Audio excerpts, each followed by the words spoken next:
සියලුම ආතරයිටිස් රෝග සඳහා රාජපුර හන්දි තෙල ඔබ සුවෙන් තබයි.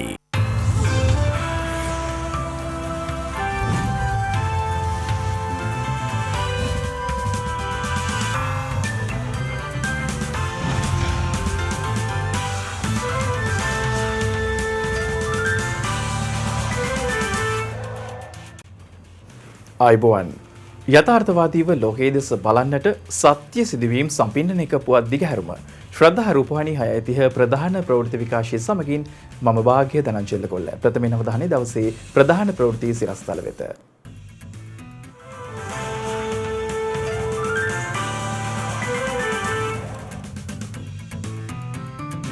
ඩෙල්ටා වෛරසය ආසාදනය වී ඇතැයි සැක සහිත පුද්ගලයෙකු මාදිවල ප්‍රදේශයෙන් හඳුනා ගැනීමත් සමග එම ප්‍රදේශයේ හුදකලා කෙරේ. රජයේ වියදම් පියවා ගැනීමට රුපියල් බිලියන 200ක පරිපූර්ණ ඇස්තමේන්තුවක් පාර්ලිමේන්තුවට. සහල් මෙට්‍රික් ටොන් ලක්ෂයක් ආනයනයට කැබිනට් අනුමැතිය. පොලිස් අත්අඩංගුවේදී සැකකරුවන් මිය යාම ගැන ජගත් මානව හිමිකම් කොමසාරිස්වරිය ස්වාධීන පරීක්ෂණයක් ඉල්ලයි. මහා බාධක කොරල්පරය අවධානමකට ලක්ව ඇති ලෝකෝරුම ලයිස්තුවට එක් කළ යුතු බවට යුනෙස්කෝ සංවිධානයෙන් ප්‍රකාශයක්.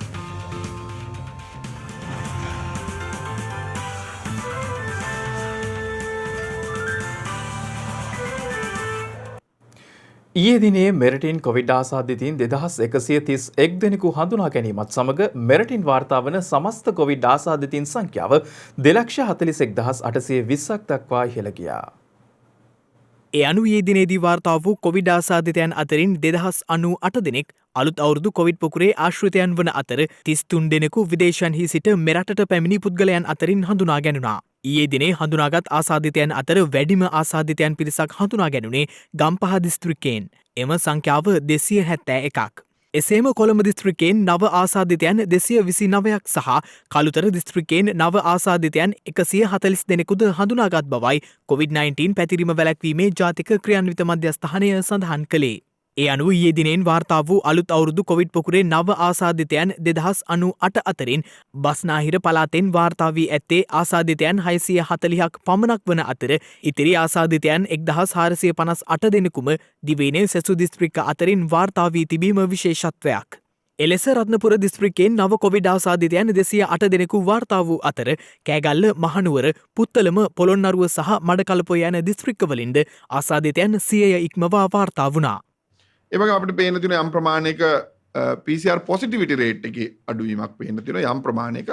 එය යම් ආකාරයකට අපිට සෑහීමකට පත් වෙන්න පුළුවන්. ඒ කියන්නේ PCR කරන්න පුළුවන් ක්‍රම කීපයක් තියෙනවා. එකක් තමයි රෝගයේ හැදුණු පුද්ගලයෙක්ගෙන් පසු ඉන්න ආශ්‍රිතයින්ට නිරෝධායනට ලක් වෙලා ඉන්න පුද්ගලයන් කරන PCR. ඒකේ හයි පොසිබිලිටි එකක් තියෙනවා. ඒ පොසිටිව් වෙන්න. ඒතර ඒක සම්බන්ධයෙන් අපි පොසිටිවිටි රේට් එක සම්බන්ධව කතා කරොත් ඒක විතරක් වැඩියෙන් කරලා. ඒතර පොසිටිවිටි රේට් එක වැඩි වීමෙන් අපිට ලොකු අදහසක් ගැනීමේ හැකියාවක් නැති වෙනවා. ඒ නිසා අපි කිව්වා ප්‍රධාන කාණ්ඩ තුනකට අවම වශයෙන්. ඒ කාණ්ඩගත කරලා පෙන්නන්න මෙන්න ආශ්‍රිතයින්ට කරපු PCR ප්‍රමාණය. ඉන්ෆ්ලුවෙන්සා ලයික් සිම්ප්ටම්ස් තියන අයට කරපු PCR ප්‍රමාණය ඒ පොසිටිවිටි රේට් එක. ඒ වගේම අහමුණියදී කොච්චර කරාද එහි පොසිටිවිටි රේට් එක. ඒතර අපිට මේ 3ම වැඩි වෙනවා නම් අපිට පේන තියෙන ඒ ප්‍රවණතාවයක් තියෙනවා කියන එක. එතකොට අපිට හැකියාවක් තියෙනවා අපි මේ ගත්ත ක්‍රියාමාර්ග සාර්ථක වුණාද නැද්ද කියලා කියන්න.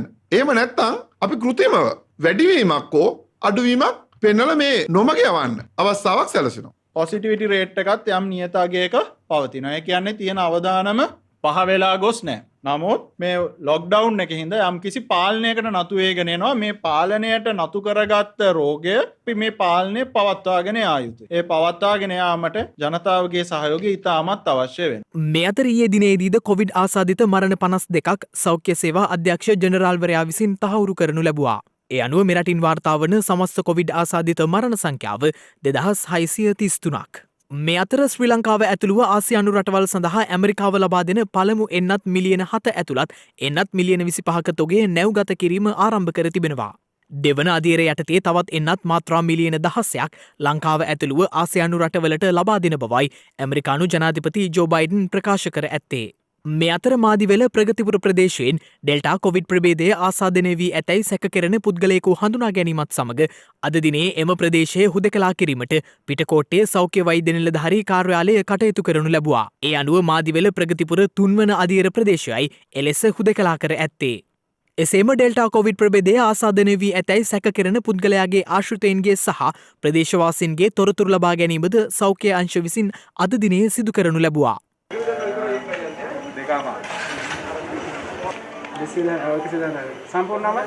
මෙතන නව ප්‍රභේදයක් හමු වෙලා නැහැ. නමුත් සැකකටයුතු රෝගියෙක් පිළිබඳව වාර්තා වෙලා තියෙනවා. එතකොට ගත හැකි උපරිම ක්‍රියාමාර්ග ගත යුතු නිසා තමයි ප්‍රමාද නැතුව මේ කටයුත්ත කරගෙන යන්නේ. ඒ අදාළ පුද්ගලයන් සංඛ්‍යාවක් දැනටම පරීක්ෂණ කරලා තියෙනවා. ඒ අයගේ ප්‍රතිඵල මේ වෙනකොට ලැබෙමින් පවතිනවා. බැලු බැලමට තවම එහෙම සක්‍රීය රෝගියෙක් වාර්තා වුණ බවට අපිට වාර්තා වෙලා නැහැ. මේ ආශ්‍රිතයන් අතර එක්සිට් PCR කරනකොට ඒ PCR එකේදී ආය නැවත හොයලා බලන්න ඕන. ඒ කාල සීමාවන් වල අපිට ඒ පුද්ගලයන්ගේ සංචරණ සීමා කිරීමට සිද්ධ වෙනවා ඒ ප්‍රදේශවල. ඒක ප්‍රාදේශීය වශයෙන් සිද්ධ කරගෙනයි යන්නේ. මේ අතර පසුගියදා කොවිඩ් ආසාදනය වූ දෙහිවල සත්වෝද්‍යානයේ සිංහයා සුවාතට පත්ව ඇති බව වනජීවී හා වන සංරක්ෂණ අමාත්‍ය සීබී රත්නායක මහතා පවසනවා. ඒ පොසිටිව් වුණු සිංහයා දැන් හොඳ තත්ත්වයට පත් වෙලා තියෙනවා. ඒ වගේම ඉන්දියාවෙන් ආනයනය කරන ලද බෙහෙත සත්වෝද්‍යානයේ සත්තුන්ට ලබා දීලා තියෙන දැන් 200කට ප්‍රමාණය. ඒ නිසා සිංහයා හොඳ තත්ත්වෙන් ඉන්නවා. වයස නිසා ටිකක් දුර්වලයි. නමුත් හොඳ තත්ත්වෙන් ඉන්න සිංහ දේනුව PCR පරීක්ෂණය කරලා තියෙනවා. ඒක දැනට ආපු වාර්තා දෙකම නෙගටිව්. තවත් වාර්තාවක් ලබා ගන්න සූදානම්. මේ අතර කොළඹ සහ රත්නපුර දිස්ත්‍රික්කවල ප්‍රදේශ කිහිපයක් අද උදෑසන 6 සිට හුදකලා කිරීමට තීරණය කර ඇති බව COVID-19 පැතිරීම වැළැක්වීමේ ජාතික ක්‍රියාන්විත මධ්‍යස්ථානය පවසනවා. ඒ අනුව කොළඹ දිස්ත්‍රික්කයේ කොළොනාව පොලිස් බල ප්‍රදේශයේ සේරුපුර ග්‍රාම්‍ය නිලධාරී වසමේ ශ්‍රී ආනන්දරාම මාවත මෙලෙස හුදකලා කර ඇති බවයි යුද හමුදාපති ජෙනරාල් ශවීන්ද්‍ර සිල්වා මහතා ප්‍රකාශ කළේ. එමෙන්ම රත්නපුර දිස්ත්‍රික්කයේ ගොඩකවල පොලිස් බල ප්‍රදේශයේ කොටවල ග්‍රාම්‍ය නිලධාරී වසමද හුදකලා කර තිබෙනවා. මීට අමතරව ගම්පහ දිස්ත්‍රික්කයේ මහභාගයේ පොලිස් බල ප්‍රදේශයේ කෙරගපොකුණ ජෝර්ජ් මාවත ග්‍රාම්‍ය නිලධාරී වසම හුදකලා භාවයෙන් ඉවත් කර ඇති බවයි යුද හමුදාපතිවරයා සඳහන් කළේ. මේ අතර සංචරණ සීමා ලිහිල් වුවද පළාත් අතර සංචරණ සීමා තවදුරටත් ක්‍රියාත්මකයි. ඒ අනුව ඊයේ දිනේදී පළාත් අතර සංචරණ සීමා උල්ලංඝනය කරන ලද පිරිස් 266 දෙනෙකු ආපසු හරවා යවා ඇති බවයි පොලිස් මාධ්‍ය ප්‍රකාශක ජ්‍යෙෂ්ඨ නියෝජ්‍ය පොලිස්පති අජිත් රෝහණ මහතා සඳහන් කළේ. ඒ සංචරණ සීමාව අනුව කිසිම හේතුවක් මත එක් පළාතකින් තවත් පළාතකට ගමන් කිරීමට සාමාන්‍ය මහ ජනතාවට අවස්ථාව ලැබෙන්නේ නැහැ. පළාත් සංචරණ සීමා පසු කරමින් ගමන් කළ හැක්කේ අත්‍යවශ්‍ය සේවාවල සමාජික සමාජිකාවන්ට පමණයි. ඒ හැරුණු කොට අතිශය මානුෂීය හේතුවක් මත යම් පිරිස්වලට අවසර ලැබෙනවා. මේ වන විට කොවිඩ් වෛරසය ආසාදිතව රෝහල්වල ප්‍රතිකාර ලබන පුද්ගලයන් සංඛ්‍යාව 29840ක් වන අතර වෛරසය ආසාදිතව සිට සුවය ලැබූ සමස්තය දැක්වෙන්නේ 2,9296ක් ලෙසයි. මේ අතර ඉන්දියාව දිනක් තුල සිදු කළ වැඩිම එන්නත්කරණය ඊයේ සිදු කරමින් වාර්තාවක් තැබීමට සමත්ව තිබෙනවා. ඉන්දියාවේ පුද්ගලයන් ලක්ෂ 80කට ගත වූ පැය 24 තුළ කොවිඩ් මර්ධන එන්නත් ලබා දී තිබෙනවා. ඉන්දිය මාධ්‍ය වාර්තා කළේ එය මෙතෙක් ඉන්දියාවේ දිනකදී ලබා දුන් වැඩිම කොවිඩ් මර්ධන එන්නත් සංඛ්‍යාව බවයි. වයස අවුරුදු 18න් පහළ සියලු දෙනාට එන්නත් ලබා දීමට ඉන්දිය රාජ්‍යගත් ප්‍රතිපත්තිමය තීරණයත් සමග මෙලෙස එන්නත්කරණය ඉහළ නැංවීමට හැකි වී ඇති බවයි ඉන්දිය සෞඛ්‍ය අංශ පෙන්වා දෙන්නේ. අග්‍රාමාත්‍ය නරේන්ද්‍ර මෝදී ඒ පිළිබඳව ට්විටර් සටහනක් තබමින් ප්‍රකාශ කළේ එන්නත්කරණය කොවිඩ් වෛරසයට එරෙහි හොඳම ආයුධය බවයි. මේ අතර ඉන්දියාවෙන් පළමුවරට හඳුනාගත් ඩෙල්ටා වෛරස ප්‍රභේදය ලොව රටවල් 92කට ව්‍යාප්ත වී ඇති බව ලෝක සෞඛ්‍ය සංවිධානය අනාවරණය කර තිබෙනවා. ලෝක සෞඛ්‍ය සංවිධානයේ COVID-19 වෛරස ප්‍රභේද වර්ගීකරණයට අනුව දැඩි සැලකිල්ලක් දැක්විය යුතු වෛරස ප්‍රභේදයක් ලෙසටයි ඩෙල්ටා කොවිඩ් වෛරසය හඳුන්වා ඇත්තේ. ගෝලිය එන්නත් කරන වැඩස්ටානට මෙන්ම කොවිඩ් සාර්ථකව මර්ධනය කළ රටවල් වලට පවා විශාල අභියෝගයක් වී ඇති ඩෙල්ටා ප්‍රභේදය බ්‍රිතාන්‍යයෙන් මුල්වරට හඳුනාගත් ඇල්ෆා ප්‍රභේදයට වඩා 160ක වේගයකින් පැතිර යන බවද හෙළි වී තිබෙනවා. එමෙන්ම ඉන්දිය ඩෙල්ටා කොවිඩ් ප්‍රභේදයේ විකෘතියක් වන ඩෙල්ටා ප්ලස් නව වෛරසයත් ලෝපුරා ව්‍යාප්ත වෙමින් පවතින බව අනාවරණය වී තිබෙනවා. එක්සත් රාජධානියෙන් ඩෙල්ටා ප්ලස් ආසාදිතයන් 63 දෙනෙකු හඳුනාගෙන ඇති අතර ඒ අතරින් 36 දෙනෙකු හඳුනාගෙන ඇත්තේ ඉකුත් සතිය තුලදී. එමෙන්ම යුරෝපය වෙනත් රටවල් කිහිපයකින් ආසියාව සහ ඇමරිකාවෙන්ද ඩෙල්ටා ප්ලස් ආසාදිතයන් හඳුනාගෙන ඇති බවයි විදෙස් මාධ්‍ය වාර්තා කළේ. ඉන්දියාවෙන්ද දැනට ඩෙල්ටා ප්ලස් ආසාදිතයන් 6 දෙනෙකු වාර්තා වී තිබෙනවා. මෙම විකෘති ප්‍රභේදය හමුවේ කොවිඩ් මර්ධන එන්නත් ලබාගත් පසුවත් මුහුණු ආවරණ පැළඳීම වැදගත් බවටයි වෛද්‍යවරුන් අවධාරණය කර ඇත්තේ. මේ අතර ඉන්දියාවේ මාස කිහිපයකට පසුව වාර්තා වූ අඩුම දෛනික කොවිඩ් මරණ සංඛ්‍යාව සහ ආසාදිතයන් සංඛ්‍යාව ගත වූ පැය 24 තුළදී වාර්තා වී තිබෙනවා. ඉන්දිය මාධ්‍ය වාර්තා කළේ පසුගිය පැය 24 තුළදී ඉන්දියාවෙන් නව කොවිඩ් ආසාදිතයන් 39096 දෙනෙකු හඳුනාගෙන ඇති බවයි. එය පසුගිය අප්‍රේල් මාසයෙන් පසුව වාර්තා වූ අඩුම දෛනික කොවිඩ් ආසාදිතයන් සංඛ්‍යාවයි. ඒ අනුව රට කොවිඩ් ආසාදිතයන් සංඛ්‍යාව 2,99,73,000 ඉක්මවා ගොස් තිබෙනවා. එමෙන්ම ඉන්දියාවෙන් තවත් කොවිඩ් මරණ 846ක් වාර්තා වීමත් සමග එරට සමස්ත කොවිඩ් මරණ සංඛ්‍යාව 3,89,000 ඉක්මවා ගියා. එලෙස දහසකට අඩු දෛනික කොවිඩ් මරණ සංඛ්‍යාවක් වාර්තා වුණේ පසුගිය මාර්තු මාසයෙන්ද පසුව බව එරට සෞඛ්‍ය අංශය පෙන්වා දෙනවා. කෙසේ වෙතත් මේ වන විට ඉන්දියාවෙන් ඩෙල්ටා විකෘති ප්‍රභේද හෙවත් ඩෙල්ටා ප්ලස් ප්‍රභේදය හඳුනා ගැනීමත් සමග වඩාත් දරුණු තත්ත්වයක් ඇතිවිය හැකි බවටයි එරට සෞඛ්‍ය අංශය අනතුරු අඟවන්නේ. දේශීය වෙළඳ පොලේ සහල් මිල ඉහළ යාම වැළැක්වීම සඳහා සහල් මෙට්‍රික් ටොන් ලක්ෂයක් ආනයනය කිරීමට කැබිනට් මණ්ඩල අනුමැතිය හිමි වී තිබෙනවා. අද පැවති කැබිනට් තීරණ දැනුම් දීමේ මාධ්‍ය හමුවට එක්වෙමින් කැබිනට් මාධ්‍ය ප්‍රකාශක අමාත්‍ය කෙහෙලිය රඹුකැල්ල මහතා මේ අදහස් පළ කළ අතර මේ අද දැනුම් දුන් තවත් කැබිනට් තීරණ කිහිපයක්. වර්තමානයේ වෙළඳ පොලේ වෙලා තියෙන සහල් මිල සම්බන්ධව අවධානය යොමු කරා ජනතාවට තියෙන පීඩනය අඩු කිරීමට එක ක්‍රමවේදයක් හැටියට අපි කල්පනා කරා හාල් මෙට්‍රික් ටොන් ලක්ෂයක් ගෙන්වීම සඳහා. ඇඩ්වැන්ස් මණ්ඩලයත් ඒකමතිකව තීන්දුව කරපු දෙයක් තමයි මොනම හේතුවක් නිසාවත් මේ වෙලාවේ මේ තියෙන තත්ත්වය තුළ ඒ බරක් මේ රටේ සමස්ත ජනතාවට එහෙම නැත්නම් 130කට 35කට ආසන්න ප්‍රමාණයක් ගෑස් පරිභෝජනය කරනවා. ඒ කිසිම කෙනෙකුට එවැනි පීඩනයකට ලක් වෙන්න ඉඩ දෙන්න බෑ. රජයක් හැටියට යම් කිසි විදිහේ ඒ පීඩනය රජයේ පැත්තෙන් බාර අරගෙන අවශ්‍ය කටයුතු කරන්න තීන්දුව කරලා තියෙනවා. බන්දුල ගුණවර්ධන ඇමතුමා වෙළඳ අමාත්‍යවරයා හැටියට 2003 අංක 9 දරන පාරිභෝගික කටයුතු පිළිබඳ අධිකාරී පනත සංශෝධනය කිරීම සඳහා කරන ලද ඉල්ලීමකටත් කැබිනට් අනුමැතිය ලබා දීලා තිබෙනවා.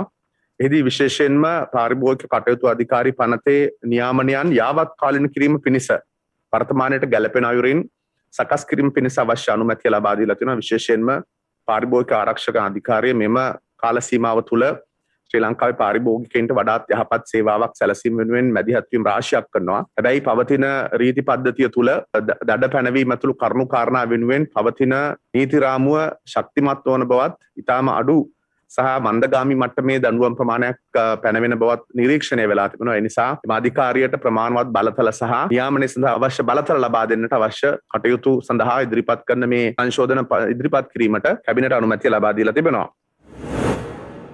විදුලි බල අමාත්‍යතුමා හැටියට ගරු ඩලස් සලහප්පෙරුම් ඇතුමා ජාතික බලශක්ති දිනය ප්‍රකාශයට පත් කරන්නට අවශ්‍ය කැබිනට් අනුමැතිය ඊයේ සංදේශයක් මගින් දලා තිබුණා. ඒකට අනුමැතිය ලබා දීලා තිබුණා. ඒ අනුව සෑම වසරකම ජූනි මාස 26 වෙනි දින ජාතික බලශක්ති දිනය හැටියට ප්‍රකාශයට පත් කරනවා.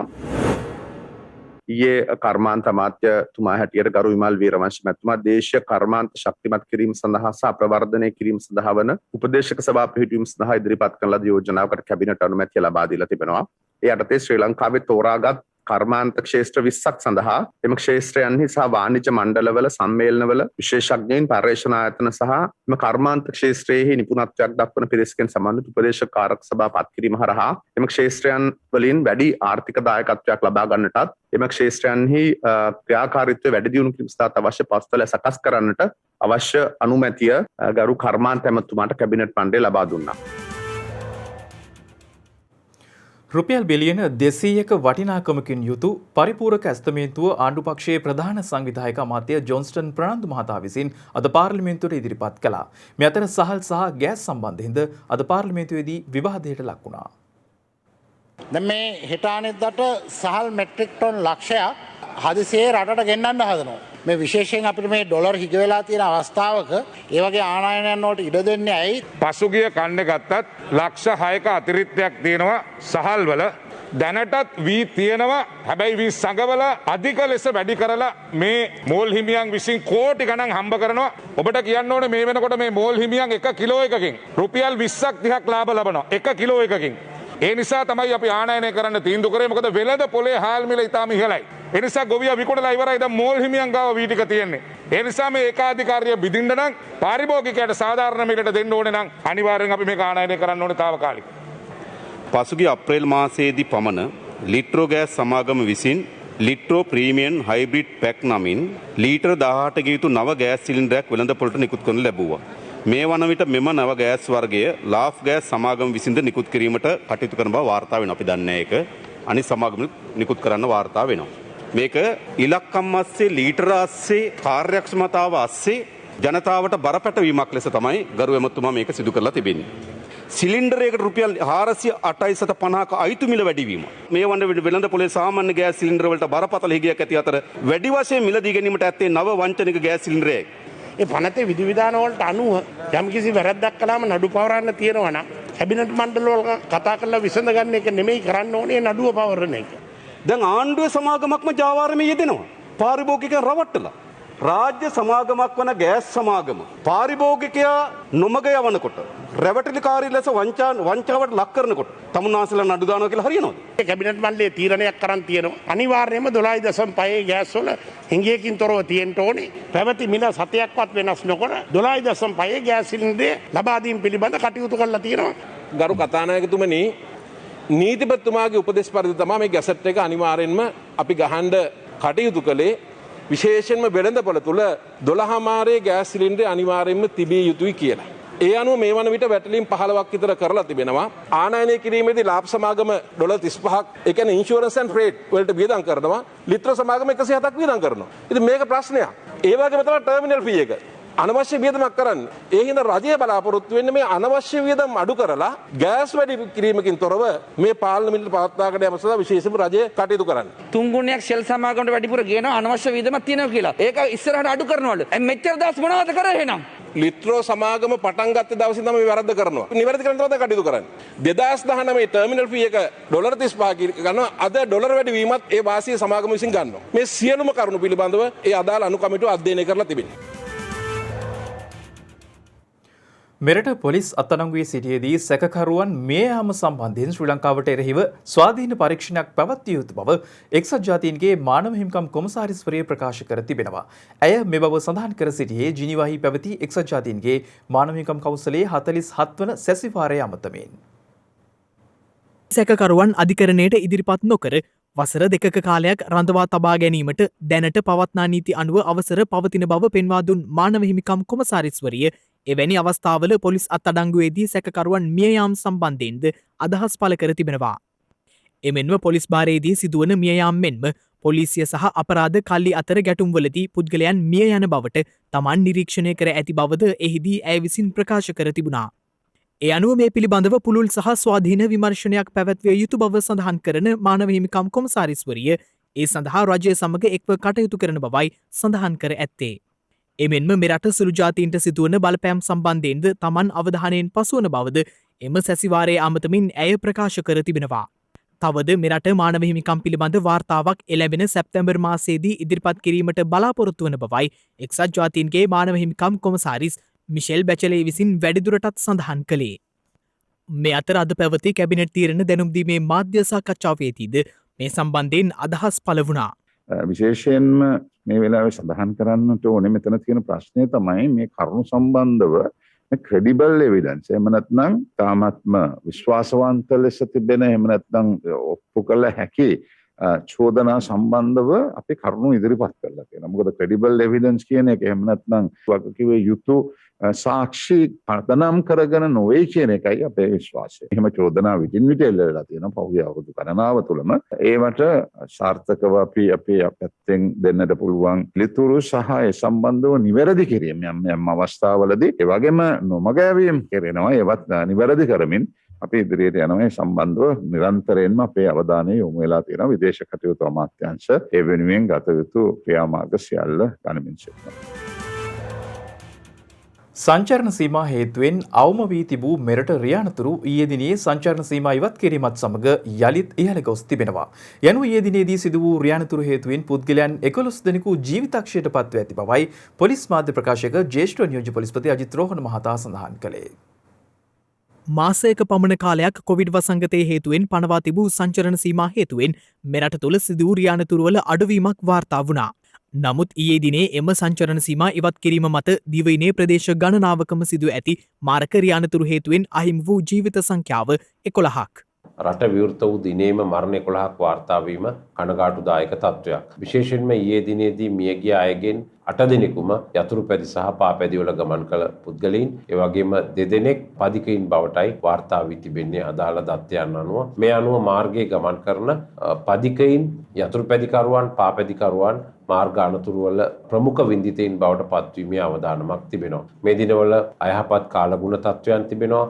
මාර්ග පද්ධතිය අලුත් වැඩියා කිරීම තිබෙනවා. මේ සියල්ල සැලකිල්ලටගෙන වාහන පදවන ලෙසට ඉල්ලා සිටිනවා. ඒ වගේම විනෝදයට, ආස්වාදයට වාහන පැදවීමෙන් වළකින්න, වාහන මාසයකට ආසන්න කාලයක් සමහර විට නවතා තබා තිබෙන්නට පුළුවන්. ඒ වගේම එහි තිරිංග පද්ධතිය, ඒ වගේම සංඥා ලාම්පු, ඒ වගේම ප්‍රධාන ලාම්පු යම් ආකාරයකට පරීක්ෂා කිරීමෙන් අනතුරුව වාහන පදවන ලෙස ඉල්ලා සිටිනවා. විශේෂයෙන්ම අනතුරු බහුලව සිදුවන්නේ සවස් 2ත් රාත්‍රී 8ත් කාලයේදී. මෙම කාල පරිච්ඡේදය විශේෂයෙන්ම අති පරීක්ෂාවෙන් යුතුව වාහන පැදවිය යුතුයි.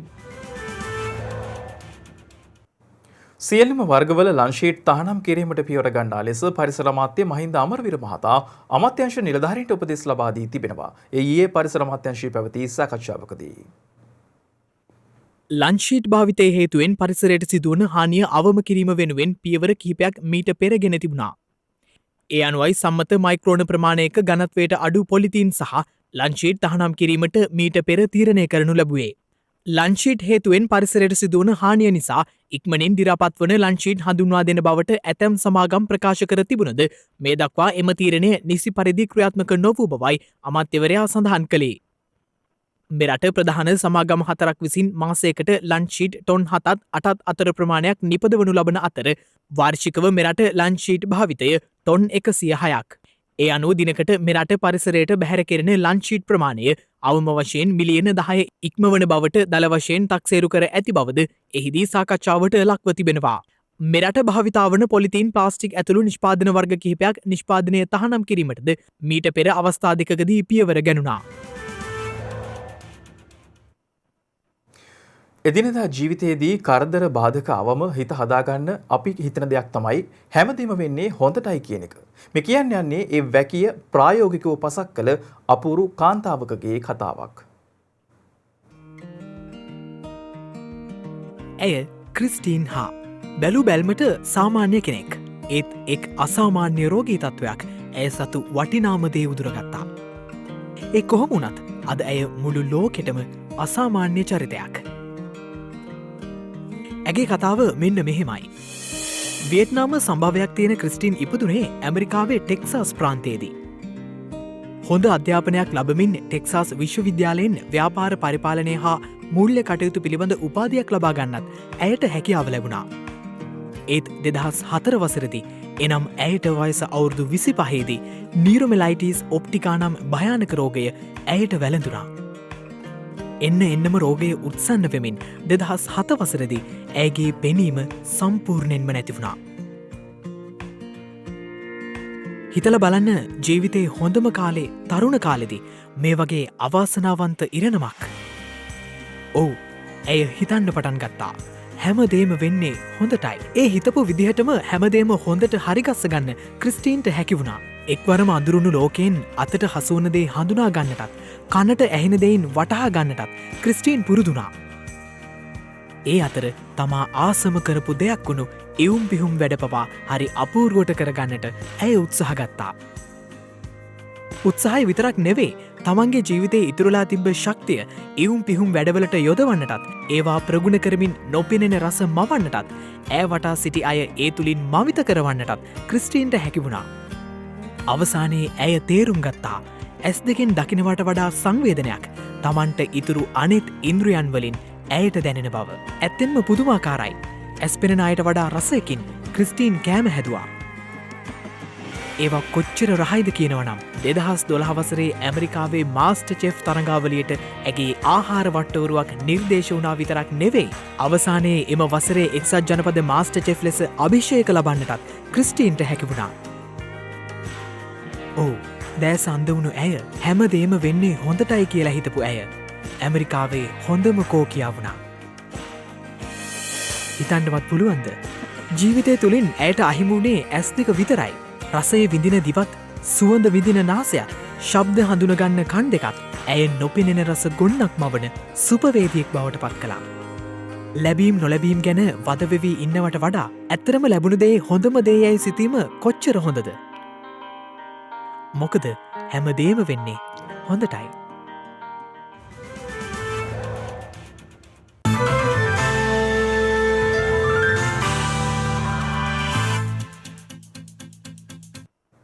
අවධානය විදේශ පුවත් වෙත. මහාබාධක කොරල් පරය අවධානමට ලක්ව ඇති ලෝකෝරුම ස්ථාන ලයිස්තුර ඇතුළත් කළ යුතු බව යුනෙස්කෝ සංවිධානය පවසනවා. ලෝකයේ විශාලතම කොරල් පරය වන මහබාධක කොරල් පරය දේශගුණික විපර්යාස නිසා සිදුවන හානිය සම්බන්ධයෙන් අවධානමට ලක්ව ඇති ලෝක උරුම ස්ථාන ලයිස්තුවකට ඇතුළත් කළ යුතු බව යුනෙස්කෝ සංවිධානය පවසනවා. එක්සත් ජාතීන්ගේ සංස්කෘතික ආයතනය පවසන්නේ ලෝකයේ විශාලතම කොරල් පර පද්ධතිය ලබන මාසේ පැවැත්වෙන රැස්වීමකදී එම ලයිස්තුවට ඇතුළත් කළ යුතු බවයි. යුනෙස්කෝ සංවිධානයේ වාර්තාව පෙන්වා දෙන්නේ ඔස්ට්‍රේලියානු රජය කොතරම් උත්සාහ කළත් ගල්පරේ ජලයේ ගුණාත්මක භාවය ඉහළ නැංවීමේ ප්‍රධාන ඉලක්ක සපුරානු මැති බවයි. නමුත් ඔස්ට්‍රේලියානු රජය ප්‍රකාශ කර ඇත්තේ මෙම නිර්දේශයට තදින්ම විරුද්ධ වන බවයි. මේ අතර ස්වීඩනයේ අග්‍රාමාත්‍ය ස්ටෙෆන් ලෙෆන්ට එරහිව ගෙන එනු ලැබූ විශ්වාස භංග යෝජනාවෙන් ඔහු පරාජයට පත්ව තිබෙනවා. එරට පාර්ලිමේන්තුවේ මන්ත්‍රී ආසන 349න් යෝජනාවට පක්ෂව ඡන්ද 181ක් ලැබී ඇති අතර 51 දෙනෙකු ඡන්දය දීමෙන් වැළකී ඇති බවටයි එරට මාධ්‍ය වාර්තා කළේ. ඒ අනුව ස්වීඩන් අගමැතිවරයාට ධූරයෙන් ඉවත් වන ලෙසට සතියක කාලයක් ලබා දී ඇති අතර ඔහු ඉවත් නොවුනහොත් පාර්ලිමේන්තු මහමැතිවරණයක් පැවැත්විය යුතු වනවා. ස්වීඩන් ආණ්ඩුව පක්ෂ කිහිපයක එකතුවෙන් නිර්මාණය වී ඇති අතර ප්‍රතිපත්තිමය හේතුන් මත එක් පක්ෂයක් ආණ්ඩුවෙන් ඉවත්ව ඇති බවද එරට මාධ්‍ය වාර්තා කළා. විපක්ෂය සමග ඔවුන්ද එක්වයි මෙම විශ්වාස භංග යෝජනාව ඉදිරිපත් කර ඇත්තේ.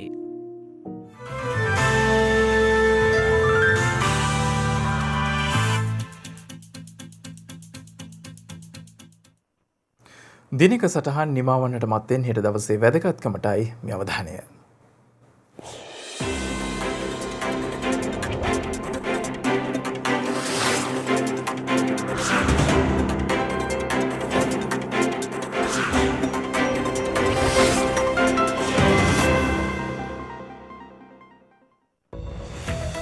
හෙට ජූනි 23 වැනිදා ක්‍රීඩාවේ වැදගත්කම පිළිබඳව ජනතාවගේ අවධානය යොමු කිරීමට මෙන්ම පුරාණ ඔලිම්පික් ක්‍රීඩා උළෙලේ පුනර්ජීවනයක් ලෙස තරඟකාරී ක්‍රීඩාව ප්‍රවර්ධනය කිරීම වෙනුවෙන් නම් කරන ලද ජාත්‍යන්තර ඔලිම්පික් දිනය ජූනි මාස 23 වන දිනට එනම් හෙට දිනට යෙදී තිබෙනවා.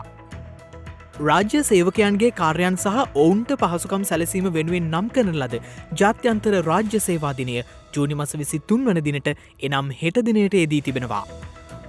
එක්සත් ජනපදයේ සිවිල් ගගනගාමී අධිකාරිය පිහිටුවමින් සිවිල් ගුවන්යාන පනත් නීතියට අත්සන් කර ඇත්තේ 1938 වසරේ ජූනි මාස 23 වන දිනයි.